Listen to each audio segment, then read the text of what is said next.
గజ్వేల్ మేము ప్రజలకు ఒకటే విన్నపం చేస్తున్నాం.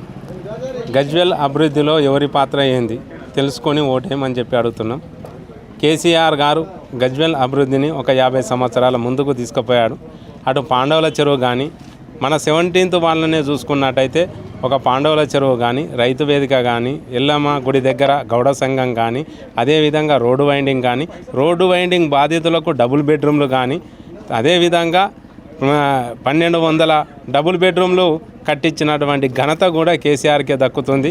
పేద ప్రజల అభ్యున్నతికి పనిచేసినటువంటి కేసీఆర్ కానీ మనం వెన్నుదన్నుగా ఉండాలి. ఆ వెన్నుదన్నుగా ఉండాలంటే మందుకో పైసలకో కాకుండా మీరు కేసీఆర్ గారి ఏ అభ్యర్థినైతే నిలబెడుతున్నారో ఆ అభ్యర్థి పూర్తి స్థాయిలో మెజార్టీ వచ్చే విధంగా ఓట్లు వేయాలి. అదేవిధంగా ఇంకొకటి ఏంటంటే ఎడ్యుకేషన్ హబ్ కానీ గజ్వేల్లో ఎక్కడ జిల్లా స్థాయి ప్రాతినిధ్యం వహించే విధంగా ఇక్కడ అభివృద్ధి సముదాయాలు ఏర్పాటు చేసినటువంటి ఘనత కేసీఆర్ గారిది. కాంగ్రెస్ గవర్నమెంట్ వచ్చిన 22 సంవత్సరాల లోపల కూడా కనీసం తట్టెడు మట్టి తీయలేదు. ఈ మధ్య కొత్త బిచ్చగాళ్ళు వచ్చినట్టు ఆడిడ అక్కడ ఇంత కంకర పోసుకుంటూ ప్రజలను మభ్యపెట్టి ఓట్లు అడిగే ప్రయత్నం చేస్తున్నారు. కానీ ప్రజలకు తెలుసు ఎవరేందనేది. ఈ 2 ఏళ్ల నుంచి ఏం చేసినావు నాయన? ఎలక్షన్లు వస్తేనే మీకు ప్రజలు గుర్తుకొస్తారా? 2 ఏళ్ల నుంచే రైతు బంధు ఎన్నిసార్లు వేసినావు ఒకసారి గుర్తు చేసుకో. తులం బంగారం ఎంతమందికి ఇచ్చినావు ఒకసారి గుర్తు చేసుకో. అదేవిధంగా వృద్ధాప్య పెన్షన్లు పెంచుతామని చెప్పి అన్నావు. ముసలోళ్ళకి ఎంతమంది పెంచిచ్చినావు, ఎంతమందికి పెంచిచ్చినావో కూడా గుర్తు చేసుకో. ప్రతి మహిళకు 2500 ఇస్తా అని చెప్పి ఎన్నికల హామీలో పెట్టినావు. మళ్ళీ ఎంతమంది మహిళకు నువ్వు నెలకు 2500 ఇచ్చారు? అదేవిధంగా ఆటో కార్మికులకు 12,000 ఇస్తామని చెప్పి అన్నారు. కౌలు రైతులకు కౌలు భృతి అన్నారు. మరి ఇవన్నీ హామీలు అన్నీ ఎడిపోయినాయి. నువ్వు 420 హామీలు ఇవ్వడం కాదు, నువ్వే 420 అయిపోయినావు. ఆ కాంగ్రెస్ ప్రభుత్వంలో ఉన్నటువంటి వ్యక్తులే 420 అబద్ధాల మీద పునాదుల మీద వాళ్ళ ఒక రాజకీయ శక్తిగా నిలబడ్డారు. అవి ఇప్పటికి ప్రజలకు తేటతెల్లమైనాయి. ఖచ్చితంగా ఈ మున్సిపల్ ఎలక్షన్లో వాళ్ళను కలరు కాల్చి వాత పెట్టే పరిస్థితి వచ్చింది. కాబట్టి కొంతమంది వాళ్ళు ప్రభుత్వాన్ని అడ్డం పెట్టుకొని ప్రజలను భయభ్రాంతులకు చేసి ఎంత సిల్లీగా ఉందంటే కొంతమంది వ్యక్తులు మీకు నల్లా కనెక్షన్లు కూడా విక్తాం, మీ బీడీ పింఛన్లు తీసేస్తాం, నీ అయ్యజాగిరా అని ఇంట్లోకి ఎంచిస్తున్నావా? ఏదున్నా ప్రభుత్వం సొమ్ము ప్రభుత్వంలోకి ఎంచే ప్రభుత్వ అధికారులు చేయాల్సిన పని. నువ్వు వేసే కంకర కుప్పల కాడ ఎవడన్నా ప్రోటోకాల్ ఉన్నదా, ప్రొసీడింగ్ ఉన్నదా, టెండర్లు అయినాయా? దాన్ని ఆలోచన అంత ఆలోచన లేకుండా జనాలు ఉన్నారని చెప్పి మాత్రం అనుకోవద్దు. ప్రజలు ఖచ్చితంగా గుర్తెరుగుతారు.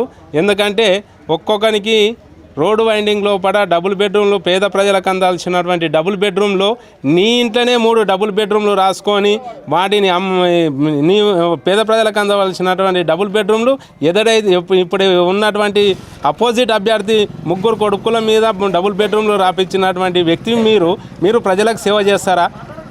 పేద ప్రజలకు దక్కాల్సినటువంటి డబుల్ బెడ్రూమ్ను మీ 3 కొడుకుల పేరు మీద రాసుకున్నప్పుడే మీ నైతిక విలువతో పోయింది.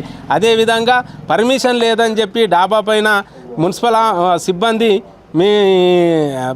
దాన్ని తొలగించే ప్రయత్నం చేస్తే వారి మీద అటెంప్ట్ వాళ్ళను చంపాలని చూసినటువంటి వ్యక్తివి. ఇటువంటి వ్యక్తులు మీరు రాజకీయ ప్రజలకు సేవ చేస్తారంటే ఎవరు నమ్ముతారు? ఇప్పటికీ మీ మీద కేసులు ఉన్నాయి.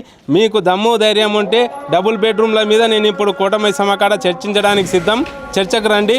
ఈ రోడ్డు వైండింగ్ బాధితులను ఎవరు తీసుకుపోయారు? మంత్రి గారి దగ్గర అధికార పార్టీలో ఉన్న ప్రతిపక్ష పాత్ర వహించినటువంటి వ్యక్తిని నేను.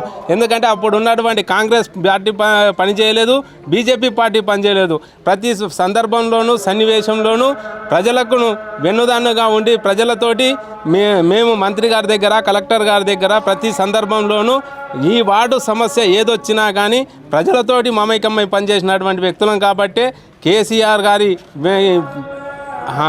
అడుగుజాడల్లో నడుస్తూ మేము ప్రజలతో మన్నలు పొందినాం. ఇప్పుడు ఏంటంటే డిపాజిట్ కూడా వస్తుందో రాదో అన్న ఆలోచనతోటి కొద్దిగా హడావిడి చేస్తున్నారు, హల్చల్ చేస్తున్నారు తప్ప జనాలకు తెలుసు మేము ఎంత స్మూత్గా పోతున్నామో అంత మెజార్టీతోటి మమ్మల్ని గెలిపిస్తారని మాకు పూర్తి స్థాయి నమ్మకం ఉంది. జై తెలంగాణ, జై కేసీఆర్. ప్రభుత్వం ఉన్నది కదా అని చెప్పి యంత్రాంగాన్ని దుర్వినియోగం చేస్తున్నటువంటి ఈ ప్రభుత్వానికి ప్రజలు గమనిస్తున్నారు. ఏమున్నా 13 తారీఖు దాకానే 11 తారీఖు దాకానే మీ పని. ప్రభుత్వాన్ని అడ్డం పెట్టుకోవడం. తర్వాత 11 తారీఖు తర్వాత 13 తారీఖు నాడు రిజల్ట్ డబ్బాలో పడ్డాక మా మున్సిపల్ చైర్మనే ఉంటాడు, మా ఓడే ఉంటాడు, రేపు గజ్వేల్ని పాలించేది కూడా బీఆర్ఎస్ పార్టీ నాయకత్వమే. అప్పుడు తెలుస్తుంది ఎవరేంది, ఎవరికి జనాలు చేస్తుంది. రేపు ప్రతి సంక్షేమ పథకం కూడా మేము ప్రభుత్వం నుంచి వెళ్ళి కొట్లాడి మా ప్రజలకు అందించే బాధ్యత మా మీద ఉన్నది. ఖచ్చితంగా మేము చేస్తాం. అధికారంలో ఉన్నప్పుడే మేము ప్రతిపక్ష పార్టీ లెక్క కొట్లాడి మరి ప్రజలకు సేవ చేసిన వాళ్ళము. అది ఇంకా ప్రతిపక్ష పార్టీగా ఉంటే తెలంగాణ ఉద్యమంలో పనిచేసినటువంటి మాకు ఒక ప్రతిపక్ష పార్టీని ఏ విధంగా మా పాత్ర వహించాలో అధికార పార్టీకి మెడలు వంచి మేము పనులు చేయించుకుంటాం. మా ప్రజలను మేము కాపాడుకుంటాం.